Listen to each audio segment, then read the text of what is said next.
함께 기도하시겠습니다. 하나님 감사합니다. 오늘도 하나님 말씀으로 또 하루를 시작합니다.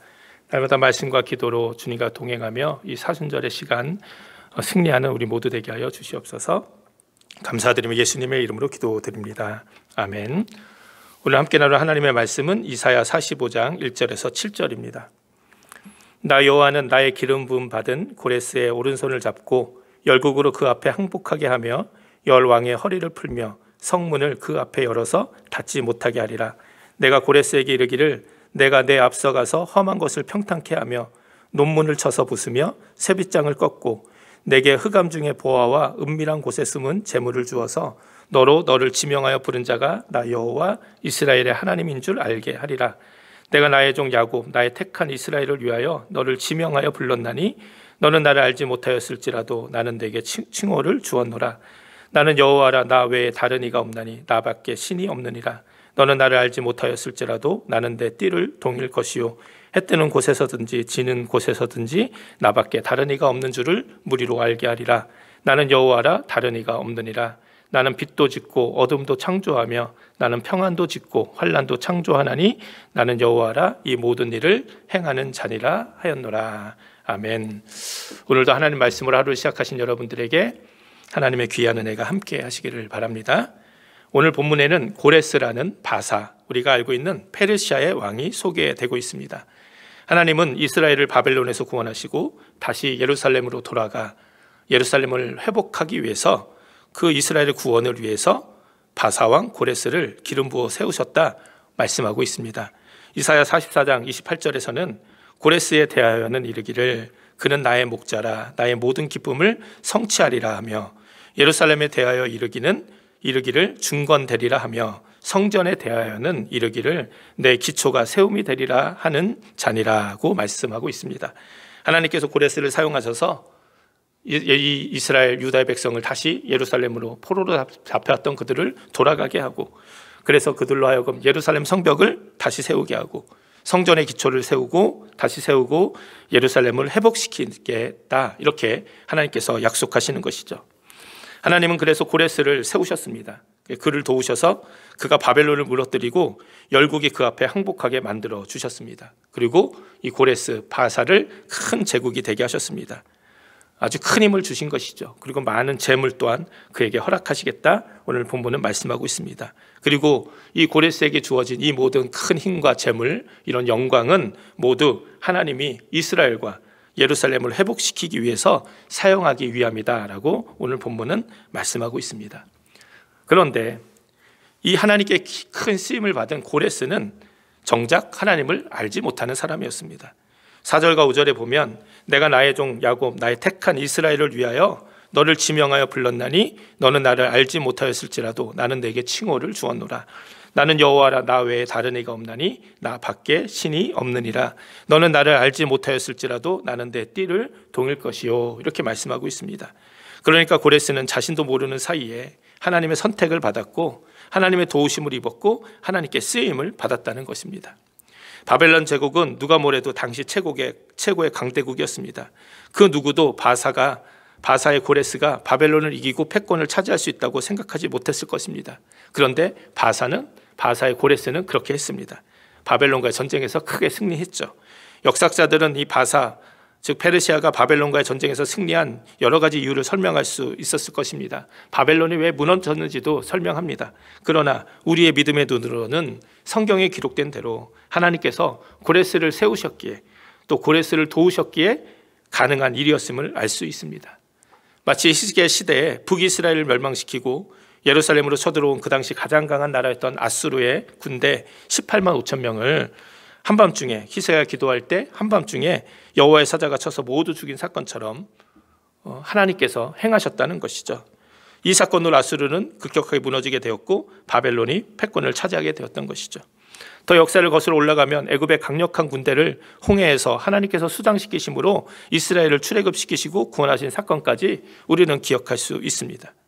세상의 관점, 역사적인 관점으로는 설명할 수 없는 이 하나님께서 기록하신 성경의 관점, 성경의 관점으로 보면 우리는 모두 이 사건을 다 이해할 수 있는 것이죠. 세계 당시 가장 큰 강대국 때 애굽을 무너뜨린 분도 하나님이시고 아수르를 무너뜨린 분도 하나님이시고 바벨론을 무너뜨린 분도 하나님이시고 바사를 세우신 분도 하나님이시라는 겁니다. 그리고 언젠가 바사가 무너지는 것도 하나님의 역사 가운데 있는 것이죠. 결국 이 모든 것은 하나님께서 역사를 주관하고 계시고 이 모든 것을 행하시는 분임을 우리가 고백할 수밖에 없는 것이죠. 애굽도 자기들이 섬기는 신들이 있었고 아스르도 바벨론도 그리고 오늘의 본문 바사, 이 페르시아도 마찬가지였을 겁니다. 그들은 자기들이 섬기는 신에게 예배했을 것이고 도움을 구했을 것입니다. 그리고 자신이 원하는 일이 이루어지면 그 모든 것이 자신이 믿는 신의 능력이나 아니면 자신들의 능력이라 자만했을 것입니다. 그래서 당시의 전쟁은 신들의 전쟁과도 같았다고 합니다. 아수르와 바벨론의 전쟁은 아수르의 신과 바벨론의 신 마르둑과의 전쟁이라 할 수 있습니다. 근데 이 바벨론의 신 마르둑이 아수르의 신 아수르를 이긴 거예요. 더 강한 신을 가진 이 바벨론이 패권을 차지했다는 것이죠. 그래서 유다 예루살렘이 바벨론에서 멸망될 때 많은 사람들이 이런 고민에 빠졌어요.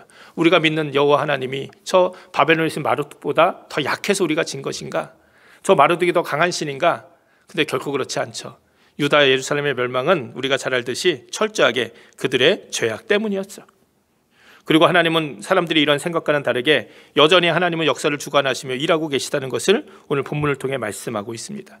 7절에 무엇이라 말씀합니까? 나는 빛도 짓고 어둠도 창조하며 나는 평안도 짓고 환난도 창조하나니 나는 여호와라 이 모든 일을 행하는 자니라 하였노라.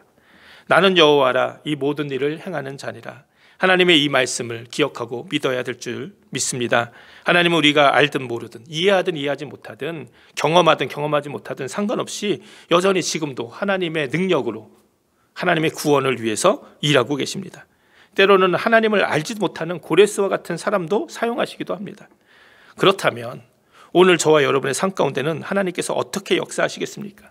하나님을 알지도 못하는 고레스와 같은 사람에게 하나님이 능력을 주시고 힘을 주시고 도우셔서 위대한 구원의 사역에 하나님의 위대한 구원 사역에 사용하셨다면 하나님을 믿고 예수 그리스도의 십자가 은혜를 통해 믿음으로 구원받은 하나님의 자녀가 된 우리들에게는 하나님께서 얼마나 더 큰 계획과 또 우리 가운데 역사하심이 있겠습니까?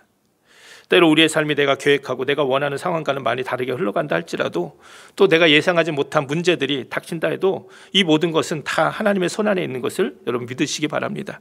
오늘 7절에 보니까 하나님이 이렇게 말씀하셨죠. 나는 빛도 짓고 어둠도 창조하며 나는 평안도 짓고 환난도 창조하니 나는 여호와라 이 모든 일을 행하는 자니라. 하나님께서는 빛도 짓고 어둠도 창조하셨다고 합니다. 평안도 짓고 환난도 창조하셨다는 거예요. 우리 삶에 빛과 평안이 있다면 그것은 하나님이 주신 은혜이고 축복입니다. 하나님의 역사인 것이죠. 또 때로 우리의 삶에 어두움이 경험되고 환난이 있을지라도 그것 역시 하나님의 손안에 있는 문제라는 것이죠. 그러니 우리는 결코 두려워할 필요가 없습니다. 왜 이스라엘은 두려워했습니까? 현실의 문제 때문이 아니라 하나님과의 바르지 못한 관계 때문이었어요. 만약 그들이 하나님과 온전한 관계에 있었다면 그들의 삶에 닥친 어떤 어려움, 어떤 어두움과 환난 속에서도 그들은 두려워하지 않고 하나님의 선하신 인도하심에 모든 것 맡길 수 있었을 것입니다. 그러나 죄악으로 하나님과의 관계가 어긋나니까 그들에게 두려움이 있는 것이죠. 우리들도 마찬가지입니다. 우리들 삶 가운데서도 여전히 많은 어두움과 환난과 문제들이 있습니다. 중요한 것은 내가 얼마나 하나님과 온전한 관계 가운데 있는가. 하나님과 내가 온전한 관계 가운데만 있다면 하나님이 지금도 우리 삶 가운데 일하고 계시는 그 하나님의 역사심을 우리가 믿음의 눈으로 발견하게 될 줄 믿습니다. 언제나 우리의 열심보다 하나님의 열심이 더 크십니다. 하나님께서 복을 받고 하나님께 복 받고 누리고 싶은 우리들의 마음보다 우리에게 복 주시기 원하시는 하나님의 마음이 더 크시다는 것이죠. 우리의 삶의 모든 것들이 다 하나님의 뜻 안에 손 안에 있음을 여러분 믿으시기 바랍니다. 하나님을 알지 못했던 고레스도 큰 계획을 가지시고 인도하시고 사용하신 하나님, 그 하나님이 오늘 저와 여러분도 분명히 큰 계획을 가지시고 우리들에게도 신실하게 인도하고 역사하시는 줄 믿습니다. 무엇보다 하나님은 하나님의 구원 사역에 우리를 사용하기를 기뻐하십니다. 하나님이 우리에게 어떤 힘과 물질, 재능, 건강을 주셨다면 고레스에게 하신 것처럼 우리에게 그런 능력을 주셨다면 이 모든 것들은 하나님의 귀한 구원의 사역에 쓰임 받으라고 주신 것인 줄 믿습니다. 그래서 이 믿음 가지고 우리가 하나님께 쓰임 받아야 될 줄 믿어요. 교회 안에서, 가정 안에서, 세상 속에서 하나님이 나에게 이런 물질, 건강, 또 이런 능력, 재능 주신 것은 하나님의 구원 사역에 나를 사용하시기 위해서 나에게 주신 은혜구나, 은사구나 이렇게 생각하고 쓰임 받기를 기뻐해야 될 줄 믿습니다. 이 믿음 가지고 오늘도 하나님의 귀한 쓰임 받고 날마다 하나님의 손에 모든 것 맡기고 두려움 없이 우리에게 주어진 귀한 삶을 하루하루 살아가는 저와 여러분이 되기를 주님의 이름으로 축원을 드립니다. 함께 기도하시겠습니다. 하나님 감사합니다. 오늘 말씀을 통해 고레스를 통해 역사하신 하나님, 그 하나님이 오늘 우리에게도 역사하시는 줄 믿습니다. 이 모든 일을 행하시는 분이 하나님인 줄 우리가 믿음으로 고백하며 두려움 없이 정말 주님의 뜻 안에서 하루하루 온전히 주님께 쓰임받는 귀한 삶 살게 하여 주시옵소서. 감사드리며 예수님의 이름으로 기도드립니다. 아멘. 주기도문 하시겠습니다. 하늘에 계신 우리 아버지여, 이름이 거룩히 여김을 받으시오며 나라의 임하옵시며 뜻이 하늘 새는 것 같이 땅에서도 이루어지이다. 오늘날 우리에게 일용할 양식을 주옵시고 우리가 우리에게 죄진 자를 사해 준 것 같이 우리 죄를 사하여 주옵시고 우리를 시험에 들지 말게 하옵시며 다만 악에서 구하옵소서. 나라와 권세와 영광이 아버지께 영원히 있사옵나이다. 아멘.